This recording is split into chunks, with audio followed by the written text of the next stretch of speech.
The times of Bharat आपके साथ मैं हूँ रिया सुमन। देखिए, इस वक्त हम दिल्ली में मौजूद हैं और हमारे साथ बातचीत करने के लिए दरभंगा के सांसद गोपालगंज ठाकुर जी हैं। बातचीत करने के लिए गोपाल जी, इतने टाइम से आप अभी सांसद हैं, काफ़ी लंबे समय से आप रहे हैं और मिथिला से भी बिलोंग करते हैं, तो कहीं ना कहीं मिथिला के बारे में क्या कुछ कहना चाहिए विकास के मुद्दे पे? बहुत धन्यवाद आपको। देखिए, जिस मिथिला के हृदय स्थली दरभंगा से हम सांसद हैं, आज़ादी से लेकर के आज तक उचित विकास नहीं हो पाया। और जब श्रद्धेय अटल बिहारी वाजपेयी जी की सरकार बनी तो उसमें निर्मली भवटियाही महासेतु वाजपेयी जी ने मिथिला को जोड़ा सेतु बना के। और श्रद्धेय अटल बिहारी वाजपेयी जी जो मिथिला दो भाग में बटा था उसका शिलान्यास किए कोसी रेल महासेतु। तो यूपीए की सरकार में जब हमारे मनमोहन सिंह जी प्रधानमंत्री देश के थे तो उस समय 10 साल उस पर कुछ नहीं काम चला। जब देश में यशस्वी प्रधानमंत्री श्री नरेंद्र मोदी जी आए तो आज मिथिला कोसी पर रेल महासेतु 516 करोड़ की लागत से बना करके मिथिला को जोड़ने का काम देश के यशस्वी प्रधानमंत्री मोदी जी ने किया। और 88 साल बाद वह कोसी पर रेल महासेतु का निर्माण हुआ। आप सोच सकती हैं, जो 88 साल तक उस मिथिला जो दो भाग में बटा, तो श्रद्धेय अटल बिहारी वाजपेयी जी महासेतु दिए और रेल महासेतु नरेंद्र भाई मोदी दिए। वहीं आज दरभंगा में उड़ान स्कीम के तहत जहां देश में मोदी जी की सरकार 78 एयरपोर्ट देने का काम 17 में किए, तो आज दरभंगा को भी मिला उड़ान स्कीम के तहत एयरपोर्ट। और बिहार का तीसरा एयरपोर्ट उसको हम कह सकते हैं।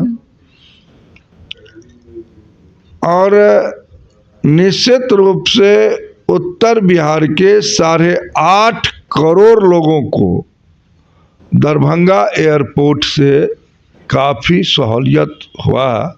यह काम नरेंद्र मोदी जी की सरकार में रहेगा। दरभंगा से रिलेटेड, दरभंगा में एम्स बनने वाली थी जिसको लेकर काफ़ी चर्चा भी चल रही थी कि दरभंगा एम्स का ओपनिंग हो चुका है, लेकिन अभी तक तो कहा जा रहा है कि दरभंगा एम्स का ओपनिंग क्या, अभी तो ज़मीन का निरीक्षण भी नहीं किया गया है। तो इस पर आप क्या कुछ कहना चाहेंगे? वही कह रहे थे, एयरपोर्ट पर भारत की सरकार अभी 911 करोड़ की लागत से टेंडर हो चुका है। अब नया टर्मिनल का निर्माण होना है और एक सेकेंड टर्मिनल बिल्डिंग जो अभी है टर्मिनल बिल्डिंग, उसी वैकल्पिक व्यवस्था किया गया है।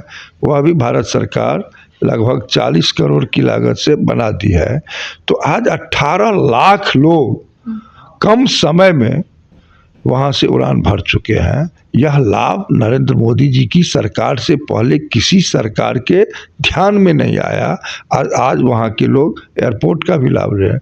जहाँ तक एम्स की बात है तो 15 के बजट में नरेंद्र मोदी जी की सरकार ने घोषणा किया जो बिहार में दूसरा एम्स हम बनाएंगे। और उस समय में राज्य में हम सरकार में नहीं थे 15 में, तो राज्य सरकार उस पर ध्यान नहीं दी। और जब 19 में हम सांसद बने तो वहाँ पर हमने प्रोसेस शुरू करवाया, ज़मीन भी मिला, फिर कुछ बाधा भी ज़मीन में आया।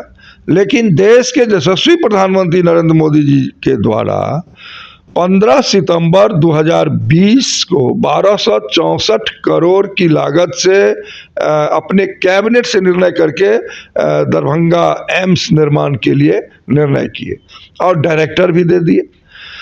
और फिर अभी बिहार में हम लोग सरकार में शामिल हो गए हैं तो अब दरभंगा एम्स का रास्ता साफ हो जाएगा और दरभंगा और उत्तर बिहार और मिथिला वासियों के लिए एम्स का निर्माण दरभंगा में होगा। अब बिहार से एक लास्ट सवाल रहेगा कि बिहार में एनडीए की सरकार बनी है और इंडियन की सरकार बनी, उसके पहले महागठबंधन की सरकार थी, तो क्या लग रहा है अभी एक सवाल आया है और तेजस्वी जी ने आरोप लगाया है कि एनडीए की सरकार भी बहुत ही जल्द गिरेगी, बीजेपी कुछ उखाड़ने वाली नहीं है, लेकिन बीजेपी को हम अकेले अपना गठबंधन के तरफ से उखाड़ फेंकेंगे बिहार से। ऐसा लगता है क्या ये पॉसिबल हो पाएगा?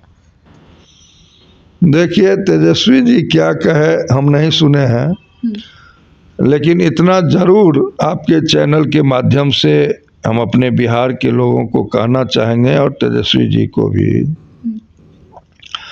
जो आने वाला जो बिहार का चुनाव है लोकसभा का, देश के यशस्वी प्रधानमंत्री श्री नरेंद्र भाई मोदी जी के नेतृत्व में एनडीए 40 में 40 लोकसभा हम जीत के आएंगे। पिछले 19 में हम एक सीट कम गए थे वहाँ, और इस बार वह भी हम छोड़ने वाले नहीं हैं, 40 में 40। और सरकार गिराने की बात करते हैं तो उनका विषय है, वहाँ सरकार गिरने उड़ने वाली नहीं है। और 25 में भी हम लोग सरकार बिहार का बनाएंगे, ये हम कहना चाहते हैं। लेकिन इसमें एक चीज नहीं समझ में आया इस राजनीतिक में, क्योंकि नीतीश कुमार जी को कहा जा रहा था कि आपके लिए बीजेपी का दरवाजा हमेशा के लिए बंद हो गया, फिर भी आप लोगों ने उनको बीजेपी में शामिल किया है, तो कहीं ना कहीं बात से मुकर नहीं रहे बीजेपी पार्टी? नहीं, देखिए, माननीय मुख्यमंत्री नीतीश कुमार जी आज से हम लोगों के साथ नहीं है, लंबे समय से है। हमको तो लगता है 17-18 साल से ऊपर जो मुख्यमंत्री रहे, उसमें लंबे समय से हम लोगों के साथ रहे और मेरा गठबंधन अटूट था। परिस्थिति, काल खंड परिस्थिति होता है तो उसमें चले गए थे, लेकिन फिर आ गए। हम लोग स्वागत किए हैं और माननीय नीतीश कुमार जी के नेतृत्व में बिहार में विकास होगा। तो चलिए, बातचीत करने के लिए हमारे साथ गोपाल जी ठाकुर जी थे, जो साफ तौर पे इन्होंने कहा है कि बीजेपी की सरकार जो है लोकसभा चुनाव में 40 की 40 सीट बीजेपी लेगी और आने वाले समय में केंद्र में सरकार बीजेपी की होगी। और लगातार ये भी बयान जाहिर हो रही है कि तेजस्वी जी जो बयानबाजी कर रहे हैं कि अभी एनडीए की भी जो सरकार बनी है बिहार में वो भी बहुत जल्द गिरेगी, लेकिन गोपाल जी ठाकुर का कहना है कि नीतीश जी भुला गए थे रास्ते और रास्ते पे अब आ गए, तो बीजेपी ने उनका बहुत ही अच्छे तरीके से स्वागत किया।